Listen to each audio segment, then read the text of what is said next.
20 persoas perderon a vida nas estradas interurbanas da provincia de Pontevedra no 2025. Son 2 persoas menos que no ano anterior. Así as cousas, houbo 176 feridos graves, case o dobre que no 2024. Los datos de Pontevedra son especialmente buenos, con este matiz del que os hablaba, porque en la comunidad autónoma hubo 6 fallecidos más que en el año anterior, fueron 96, mientras que en esta provincia, como os decía, hubo 2 menos. Orense también tuvo menos fallecidos, Coruña tuvo uno más y Lugo tuvo una situación peor en términos relativos, ¿no? Dende a subdelegación do Goberno poñen tamén o foco nas imprudencias ao volante. Rexistrouse unha leve repunta no consumo de alcohol ou drogas. Dos máis de 163.000 controis de alcolemia realizados, un 2,7% deron resultado positivo.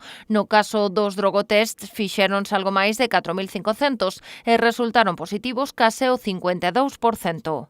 Bueno, una cierta relajación en el tema del consumo de alcohol y drogas. Y yo creo que es importante que lo hagamos nosotros y es importante que, en mi opinión, que lo hagáis también desde los medios de comunicación, en que la población tome conciencia de que es un factor de riesgo básico, ¿no?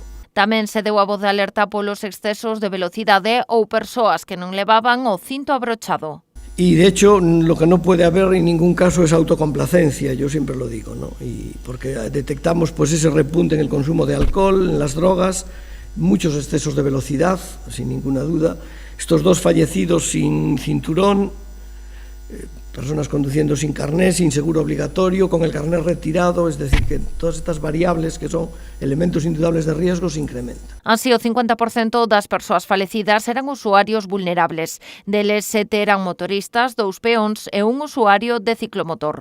O máis preocupante, significou o subdelegado, é a cifra de motoristas falecidos. Tamén cabe destacar que os 2 peóns atropelados mortalmente eran maiores de 65 anos. Dirección General de Tráfico, como desde el subsector de tráfico, es el tema de la mortalidad de los motoristas, porque además, todos somos conscientes de que el propio cambio climático va a favorecer un incremento y está favoreciendo un incremento sistemático del parque de motocicletas, por lo tanto, progresivamente tendremos más y es necesario estar atentos a este tipo de usuarios. Insisto que de los 20 fallecidos, 7 eran motoristas y uno un usuario de un ciclomotor.